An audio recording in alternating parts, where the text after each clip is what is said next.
Vai Bonsoir, começar. Tá começando. ça Oi, va? gente. Oi, gente. Vocês estão aí? Cadê? Deixa eu abrir a live aqui. Aniversários. Ao vivo. Cadê aniversários ao vivo? Ok, estão vendo. Vocês estão me ouvindo aí, gente? Pessoas do YouTube, vocês estão me ouvindo?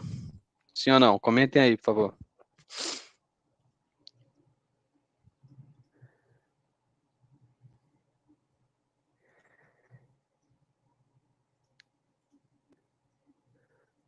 Tem ninguém ouvindo? O Lucas está ouvindo. Ok, beleza. Gente, nós vamos agora. O Lucas não está aqui. O Lucas foi abduzido. Em vez disso, tem esse moço lindo aí do meu lado. Esse aqui é o Lisboa. Tá sempre com a gente, o pinguinzinho ali. Você vê que de pinguim não tem nada. De pinguim não tem nada. Mas beleza. O Lisboa, ele foi um dos caras que escreveu pra gente, topou o meu desafio da semana passada, né? O desafio era, você lembra de Lisboa? O que era o desafio? Lembro. Escreveu um conto sobre o pé traseiro de uma cadeira. Isso mesmo, o pé esquerdo traseiro de uma Pé cadeira, esquerdo traseiro de uma cadeira. de 1 a 5 páginas. O Lisboa escreveu um, eu e o Lucas a gente vai analisar o conto dele daqui a pouco. E o Lucas escreveu um também. A gente vai analisar o do Lucas agora, né? O do Lucas se chama O Grande Ébano. E Lisboa, diz aí, o que tu achou já desse conto aí? Assim, ele não tem uma cadeira, né? Bem, Você reparou nisso? não. Tem. Tem uma cadeira Tem? sim. Tem.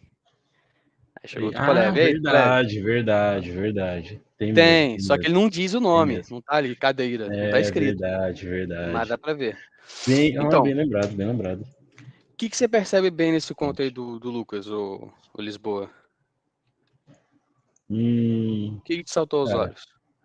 Bom, o que me saltou aos olhos assim é uma linguagem meio poética, para ser Sim. bem honesto, e um tom meio épico mesmo, sabe? Eu até Uhum. fiquei pensando assim, era um negócio, era algo que dava para você versificar, eu acho, até que ia ficar bem interessante assim. E ele tem essas Uhum. características mesmo de um poema épico assim, não tem muitos detalhes, descrições, mas deixa muito para imaginação. Eu gostei disso. Show. Foi o que me Então, saltou aos olhos. foi o que te saltou aos olhos. Cara, Uhum, então vamos lá. De fato, como se disse, na linguagem mais poética, é mais pela cadência, né? Ele usa diferentes tipos de sintagmatização. Normalmente a gente usa, tipo, sujeito, verbo, objeto, né? Tipo, uhum, o Lisboa escreveu um conto. Só que tem como se mudar isso. O Lisboa, um conto, escreveu. S-O-V. Sujeito, objeto, uhum. verbo. Ele vai mudando, assim, a ordem de sintagmas, enfim. E, e além disso, o... Rapidão, peraí.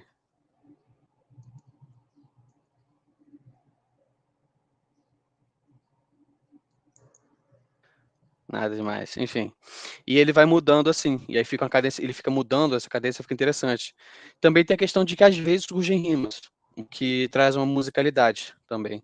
Então você já tem melodia, que é a alternância de diferentes sons, que seria de cadência de sons, misturado com harmonia, né, que é o casamento de sons em diferentes locais, né, que é o que acontece na rima. Ele também ele faz uma história puramente diegética, puramente mimética, na verdade, puramente mimética. Como assim? Ela é inteira da fala de um personagem. Você não tem mais Sim. um personagem falando e você não tem um narrador que está fora da história. O narrador, ele é membro da história, ele é o protagonista da história. Só que também é interessante que você disse, não, uma fala épica, né? Parece que foi Homero que escreveu sobre o pé esquerdo traseiro de uma cadeira, né? Sim. Essa fala épica, esse jeito épico de falar, ele é muito comum no teatro grego e na literatura grega no geral, não toda, não toda. Na comédia grega, por exemplo, você não vai encontrar isso, mas na literatura épica e na tragédia grega, você vai encontrar esse tipo de coisa, que é muito para falar mais, é muito mais para comunicar a voz de povos inteiros do que de uma pessoa só. Tanto que ele fala muito na primeira pessoa do plural. nós, conosco, né? Fala muito assim, tipo, ele tá contando a história de um povo inteiro a partir de seu líder, né? De seu rei, né? Que pelo que eu entendi é uma árvore, podia ser uma palmeira ou algo assim, porque ele fala do sol, né? Nós somos lá da terra, de onde nasce o sol, uma parada assim, né? Então, uma árvore, talvez de litoral, algo assim, que foi reduzida, né? Foi o povo dele e ele foram caçados e reduzidos a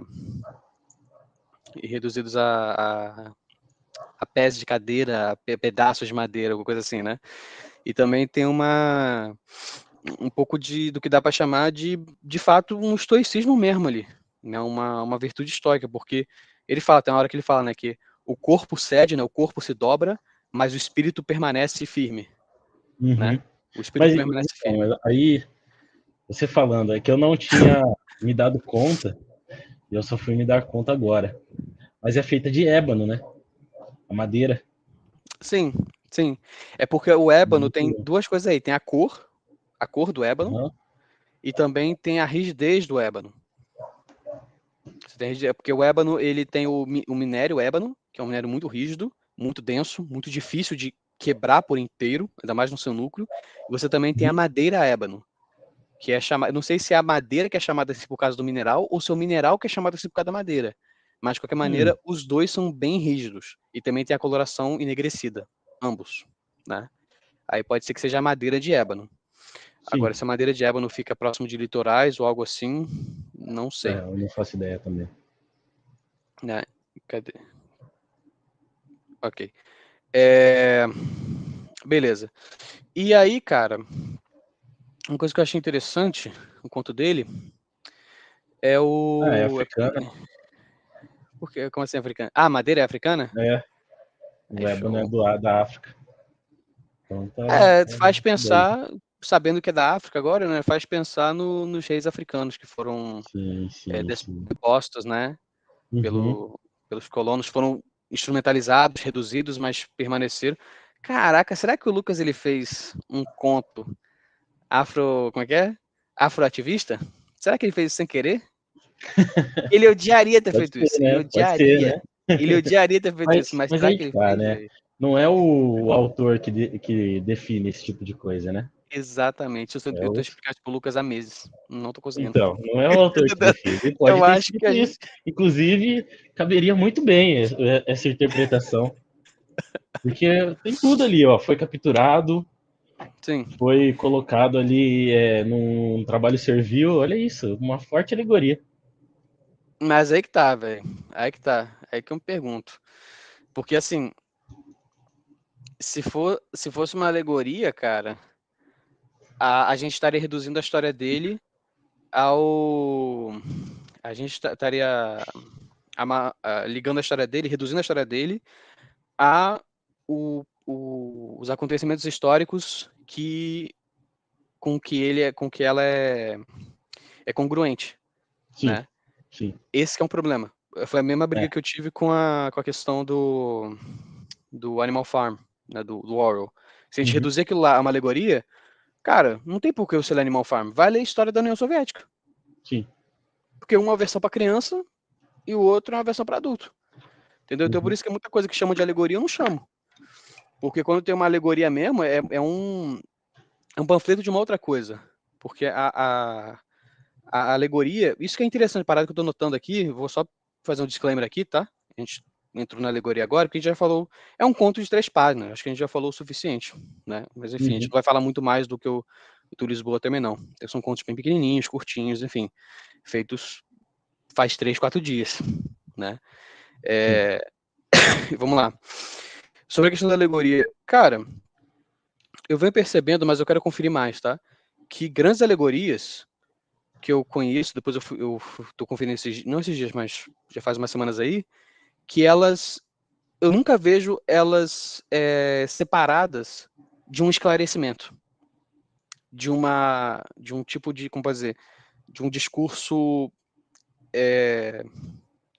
genuinamente, diretamente não artístico, não literário, sabe? Então, por exemplo, eu tenho aqui o Charles Perrault, que é basicamente não o criador, mas o autor mais conhecido daqueles contos clássicos, Cinderela, Chapeuzinho Vermelho, Bela Adormecida, né? Tirando os Green, né? Ele é o mais conhecido desses todos. Embora não foi só ele que escreveu isso, não foi ele, de fato não foi ele que inventou tudo isso. Né? Gato de Botas também tem a versão dele que é incrível, maravilhosa. Só que aí que tá. Ou no início, ou no fim, ou no início e no fim da história, tem como um pequeno poema dele, uma pequena mensagem rimada ali, eletrificada, dele explicando a moral. Explicando qual que é a moral da Uhum. história. No caso dele, eu acho que a arte sobrepassa a moral, porque tem vezes que ele fala que, que a moral da história é tal, eu fico, opa, peraí, velho, a história é muito mais que isso, porra. Sabe? Mas pelo Uhum. menos é isso. Né? Pelo menos ele tá dizendo, isso aqui é uma alegoria, gente. Quando você vai ver no sétimo livro, ou o sétimo capítulo, né? Porque você pode pegar um livro inteiro. Então, o sétimo livro ou o sétimo capítulo da República, do Platão. A alegoria da caverna, ele diz, não que ele vai fazer uma alegoria, mas ele diz que ele vai explicar. E aí ele faz a alegoria. E aí depois ele reafirma qual que é a suposta mensagem que a alegoria traz. Né? Qual que é a mensagem que ele está atribuindo àquela história. Quando o Cristo, por exemplo, isso eu não conferi todas as vezes, não. Mas isso foi sem querer. Isso foi sem querer, eu só fui ver para ver se era isso mesmo. Quando ele vai contar algumas alegorias, por exemplo, a do filho pródigo, né? Ele está explicando uma ideia e aí ele fala, ó, veja só, e aí ele começa a contar algumas historinhas e aí depois ele fala, ó, vou contar mais uma história ainda. Ele conta mais algumas historinhas e no fim ele reafirma aquilo de novo. Ele reafirma, sabe? Então a alegoria parece ser um discurso poético dentro de um discurso factual. É uma ficção dentro de uma não ficção, né? E aí chamar de alegoria alguma coisa que não tem esse suporte anterior, posterior ou anterior e posterior da não ficção, eu acho bobeira, sabe? Eu acho que é encontrar não ficção onde ela é parcial, é encontrar uma linguagem não poética onde ela é meramente parcial, entendeu? Por isso que eu não trataria nem a história do Lucas como alegoria, nem a tua eu Uhum. trataria. Você pode até Sim, dizer, não, sim. mas eu estava pensando em contar isso, beleza, mas por que você não escreveu isso? Por que você não escreveu lá? Porque, sei lá, Jesus fez questão de falar. Eu vou Uhum. explicar uma ideia. Ele não estava contando essa história, ele não falou assim, eu vou contar uma história legal. Não, ele falou, estou tentando explicar isso para vocês, não estou entendendo? Vou contar uma história. E ele conta uma história para explicar. E no fim ele ainda fala, ó, é isso que eu tô querendo dizer com a história. Uhum. Ele tá realmente querendo que você entenda a parada. Platão, Platão não, Sócrates é a mesma coisa. Ele fala, ó, não tá entendendo? Vou te explicar. Conta a historinha a alegoria da caverna. No fim fala, ó, você entendeu o que eu queria explicar? Era isso aqui, ó. Aí ele explica cada coisinha, sabe? Uhum. Enfim, e é por isso que eu tenho essa briga, né? Mas como, né, a literatura é muito grande, eu não ouso dizer que todas as verdadeiras alegorias têm isso. Eu digo que algumas que eu conheço e que são muito famosas, não são tipo a parada que eu tirei do fundo da minha estante. Não, são um negócio bem conhecido. Uhum. Elas têm esse suporte, Uhum. certo? Várias que eu conheço têm esse suporte mesmo. Eu acabei percebendo. Ninguém Rodolfo, olhei isso aqui e falei, cara, esse negócio tá aqui, velho. Caralho. Aí, enfim. Mas é isso. Você tem algo mais pra falar? Porque eu não tenho mais nada pra falar Não, da não. história do Lucas. Ah, só com relação essa discussão sobre alegoria e tal, e o ponto do Lucas, inclusive, você diria que talvez ele seja uma. Talvez ele não seja, mas daria para a gente considerar ele como uma analogia à situação dos escravos, dos negros no Brasil e tudo mais? Cara, eu conheço pouco de escravidão. Então fica Não, mas difícil. assim, baseado no que, né, no que a gente discutiu Se no aqui. que você trouxe aí, baseado só no que você trouxe aí, Exato, beleza. exato. Cara, não é exatamente análogo. Lembra, pode ser pode ser coerente com a Porque sensação, é aquilo, entendeu? o Lucas provavelmente não teve essa intenção, né, também, Ele disse que teve, de mas criar é essa mentira dele. analogia. É mentira dele, mas ele disse que teve. Ele disse, falou, não, como assim? Como assim sem querer? Nada de... Foi sem querer, eu juro pra você, ele não tá pensando nisso não. Ele não tá pensando nisso não, eu conheço o Lucas. Mas enfim, a questão é que eu considero ela pode ser coerente, pode ser uma boa ilustração da sensação de impotência, de estar vencendo o inevitável. Análogo não. Sabe por que análogo não? Porque plantas Não. não conseguem revidar de jeito nenhum. Plantas não conseguem nem tentar revidar, velho. Vegetais não conseguem revidar. Tipo, você pode dizer, não, mas, pô, Panda, os reis africanos, os reinos, povos africanos lá da África pré-colonial, eles não conseguiam revidar. Não, eles conseguiam. Só não conseguiam suceder. Eles não conseguiam ter sucesso, mas eles conseguiam lutar contra. Tanto que as nações europeias, e cara, isso aí, Império Colonial saiu em qualquer um deles. Eu não conheço eles a fundo, mas de todos que eu já vi, eles tiveram que usar fortemente apoio local. Porque eles não conheciam os locais. E assim, por mais que, beleza, os caras têm aço, tem chumbo, tem pólvora, tem a coisa toda, mas, cara, munição, recursos, pessoas, tudo isso vai desgastando. Você quer resolver as coisas da maneira mais rápida possível. Você também tem homens que, né, tipo, vamos mandar nego se matar lá e acabou. Não. Os Estados Unidos para conquistar os territórios indígenas na América, os portugueses para conquistar os territórios indígenas no Brasil, e o resto da Europa para conquistar os territórios nativos na África, eles tiveram que recorrer a isso. Na América Central também. Os espanhóis recorrendo aos povos menores, inimigos dos astecas e dos maias, não, acho que foi dos astecas. Inimigo dos astecas, para conseguir entrar lá. Depois que entrou, acabou. Entrou com cavalo, com armadura de aço, tudo acabou, matou todo mundo. Mas é que tá. Você tem 12 espanhóis com isso aí. O cara pode estar armado, com espada, com tudo, com aço, a coisa toda. Ele cansa, pô. Imagina um cara desse contra 100 indígenas. Uma hora ele vai cansar, uma hora entra uma flecha no pescoço dele, acabou, velho. Acabou. Pode levar com ele 20, mas ele vai cair. Ele vai cair. Então você tinha você tinha essa colaboração mútua, né, entre povos ao lado e os povos conquistadores, né? Então, por isso que eu não digo que é análogo, eu digo que é uma boa ilustração. Pode ser uma boa ilustração. A sensação de, pô, a gente não consegue fazer nada. A gente não consegue fazer nada. Caraca, eles alopraram a gente como se não pudesse ter nada. Não podia, só não ia conseguir. Como não conseguiram. Né? Os primeiros tentaram, morreram, e os seguintes desistiram, porque viram o que aconteceu com os primeiros. Foi isso que aconteceu. Então não dá para dizer análogo. Não dá para dizer análogo. Dizer análogo seria usar o primeiro argumento que a Beauvoir usa no primeiro livro do Segundo Sexo para tentar justificar por que não dá para definir a mulher, a fêmea humana, como um ser que tem útero. Aí ela faz uma comparação entre seres humanos e plantas. Fala que não, aqui, ó, tem as plantas aqui, tem espécies de plantas que são hermafroditas, né? E que elas são fecundadas e fecundam. Aí eu falei, irmão, os hermafroditas humanos não conseguem nem fecundar nem ser fecundados. E ainda que a gente consiga uma tecnologia para que isso aconteça, as plantas não precisam disso. As plantas, essas espécies de plantas, elas já surgem assim, capazes de ser fecundadas e fecundar simultaneamente. Um ser humano que nasce hermafrodita, né, que nasce com os dois genitais, ele pode até talvez no futuro vir a ser capaz de fecundar e ser fecundado, ou de fazer só um dos dois, mas não sem a ajuda da técnica. Você não tem ser humano, até hoje um ser humano que surgiu, que é capaz de ser fecundado e fecundar e tem os dois sexos. Não é análogo mesmo, mas esse é o primeiro argumento que ela usa. Eu fiquei de cara, eu abri assim e falei, caraca, velho. Se o resto do livro for baseado nisso aqui, mas, felizmente para ela não é. Felizmente ela tem argumentos mais fortes depois, mas esse aí eu falei, não, esse aqui tá fraco. Isso aqui não tá não, velho. Pô, minha mãe não é planta não, velho. Eu não sou planta não, cara. Que negócio é esse? Mas enfim, se tiver algo mais para comentar, cara, fala aí. Sua hora. Pode falar do canal também. Você falar o que você tá achando do canal, tu? Do canal?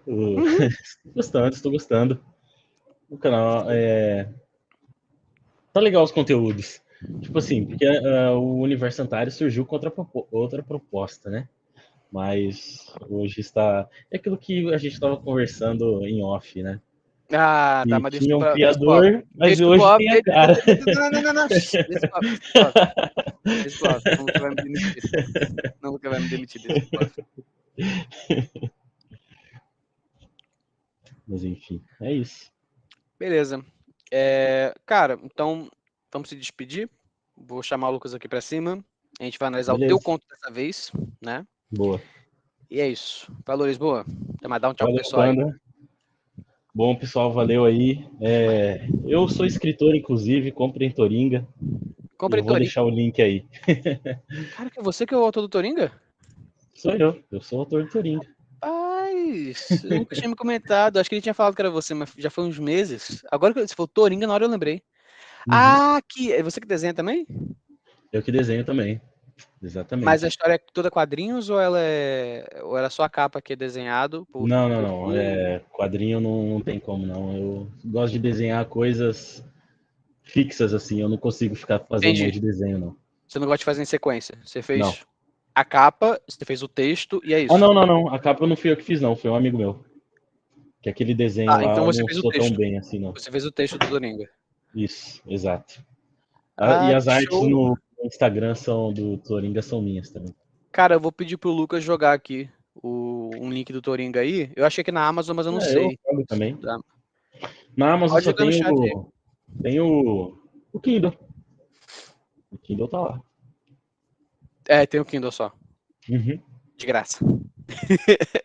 A Amazon te paga, mas enfim, vamos lá. Vamos logo, senão o Lucas tá. É isso Bora. aí. Valeu. Tchau, Boa Lisboa. live Compre aí. Toringa, gente. Leia Toringa. Comprei Toringa. Isso aí. Falou. E chegou. Chegou o boss. Chegou Falar um negócio pra vocês, hein? um monstro. Chegou o devorador de mundos. A antivida. O Tudo pesadelo isso da por causa da esperança. barba? Não. Agora é o seguinte. Abre o teu texto aí, o meu texto, e leia Meu? o meu texto. Ah, o teu texto. Abre Leia aí. o terceiro parágrafo. O teu texto. Tá. É. Tem que abrir o Telegram aqui. Telegram. Cadê o Universo Antares? Grande Ébano. Abrir o Grande Ébano. Nossa terra é lá bem longe, das bandas de onde o sol vem. Agora digite isso aí no Google. O sol vem. Cara, reverência, não sabia não. Deixa eu ver. A canção do africano. Ah, rapaz. E agora? Você me conhece bem, né, Panda? Ele não falou isso. Foi acidental. Foi acidental. Você não deveria dizer isso. Eu, sem querer, digitei em itálico uma frase do Castro Alves do poema sobre escravos africanos. Nada, amigo. Não duvido nada. Vindo de tu, não duvido nada. Ai. Aqui, ó. É hora do Lucas evitar as graves acusações da beleza quando eu tenho os meus defensores, você tem os teus, né? Tá vendo? Muito obrigado. É isso aí. Um beijão. Ai, caramba.